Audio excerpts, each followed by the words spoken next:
Hello and welcome students, আশা করি তোমরা সকলেই খুব ভালো আছো। জ্ঞানজ্যোতি কোচিং সেন্টার পক্ষ থেকে তোমাদের সবাইকে আরো একবার স্বাগত। তো আমি মীরা ম্যাম, আমি আজকে তোমাদের সেমিস্টার থেকে বাংলা বিষয় থেকে আবার একটি নতুন টপিক নিয়ে চলে এসেছি।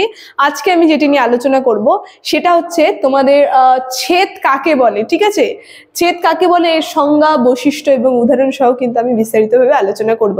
আলোচনাটি শুরু করার পূর্বে তোমাদের ছোট্ট করে একটা ইনফরমেশন দিয়ে রাখি। দেখো বোর্ডের কর্নারে তোমরা দুটো নাম্বার দেখতে পাচ্ছ, এটা হচ্ছে আমাদের Gyanjyoti coaching centre official helpline number. এখানে তোমাদের অনলাইনে ক্লাস করানো হয়, তার সঙ্গে তোমাদের নোটস দেওয়া হয়। তো তোমরা যারা আমাদের সঙ্গে যুক্ত হতে চাইছো তারা যোগাযোগ করো এই নাম্বার দুটির সঙ্গে। ঠিক আছে, দেখো তাহলে আলোচনাটা আমি শুরু করছি। ছেদ কাকে বলে? দেখো সংজ্ঞাতে আমি লিখেছি, ছেদ হলো একটি বাক্যের অংশ যা একটি সম্পূর্ণ ধারণা প্রকাশ করে এবং সাধারণত এটি ক্রিয়া থাকে। ঠিক আছে, সাধারণত একটি ক্রিয়া থাকে এর মধ্যে। ঠিক আছে, দেখো তার মানে কি এখানে বোঝানো হলো, আমি যদি বলি একটা বাক্যে এটা হচ্ছে একটি সম্পূর্ণ বাক্য। ঠিক আছে, একটি সম্পূর্ণ বাক্যের অর্থ আর কি প্রকাশ করে। ঠিক আছে, একটা বাক্যের অংশের যে অর্থ সেই সম্পূর্ণ অর্থ প্রকাশ করে এবং এর একটি ক্রিয়া থাকে, আমরা দেখতে পারবো। দেখো সংজ্ঞাতে আমি তাই লিখে দিয়েছি, তাকেই কিন্তু ছেদ বলে।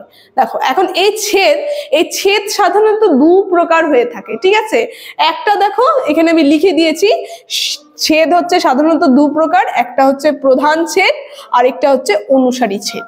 ঠিক আছে, এবার প্রধান ছেদ যেটা আছে সেটা যদি আমি বলি, সেটা হচ্ছে প্রধান একটি ছেদ, মানে যে ছেদটা একটা সম্পূর্ণ বাক্য, একটা সম্পূর্ণ অর্থ প্রদান করে।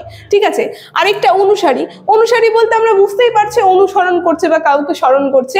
এই অনুসারী ছেদ যেটা আছে এই কি করে বলতো, এই যে প্রধান ছেদ আছে এর উপরে নির্ভর করে কিন্তু একটা বাক্য প্রদান করে থাকে। ঠিক আছে, এ কিন্তু একাই কিন্তু একটা সম্পূর্ণ বাক্য প্রদান করতে পারে না, এই প্রধান ছেদের উপরে নির্ভর করে কিন্তু একটা সম্পূর্ণ বাক্য প্রদান করে। ঠিক আছে, তো ছেদের এই যে সাধারণত দু ধরনের, এটা নিয়ে আমি আলোচনা করে দিলাম। এখন রয়েছে বৈশিষ্ট্য। দেখো বৈশিষ্ট্য আমি লিখেছি, বৈশিষ্ট্যতে আমি কিছু লিখিনি, বৈশিষ্ট্য আমি মুখে বলছি, তোমরা তখন একটু লিখে নেবে, তার সঙ্গে আমি বুঝিয়ে দিচ্ছি। এই যে ছেদ আছে এর কিছু বৈশিষ্ট্য রয়েছে।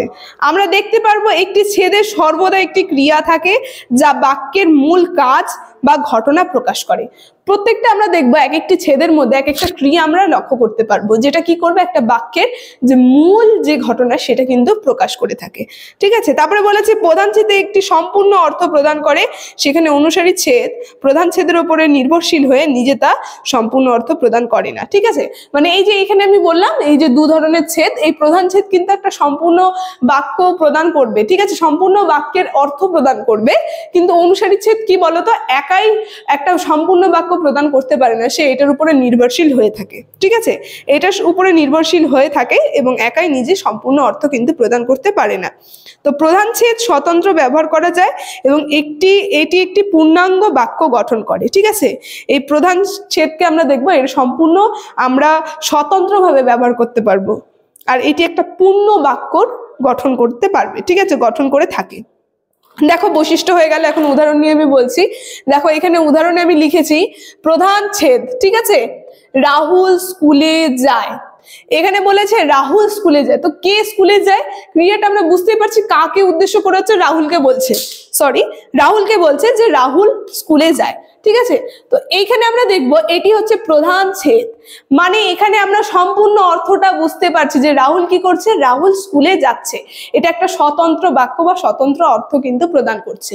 এখন দ্বিতীয় নম্বরে আমি উদাহরণ দিয়েছি এই অনুসারী ছেদের। দেখো অনুসারী ছেদেতে আমি লিখেছি যখন সে স্কুলে যায়।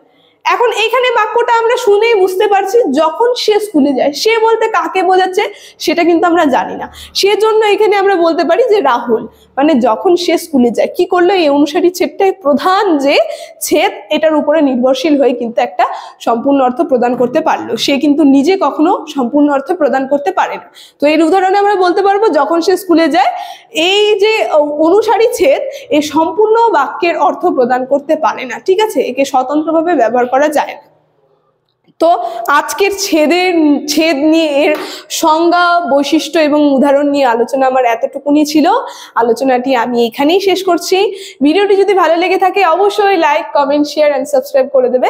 Thank you.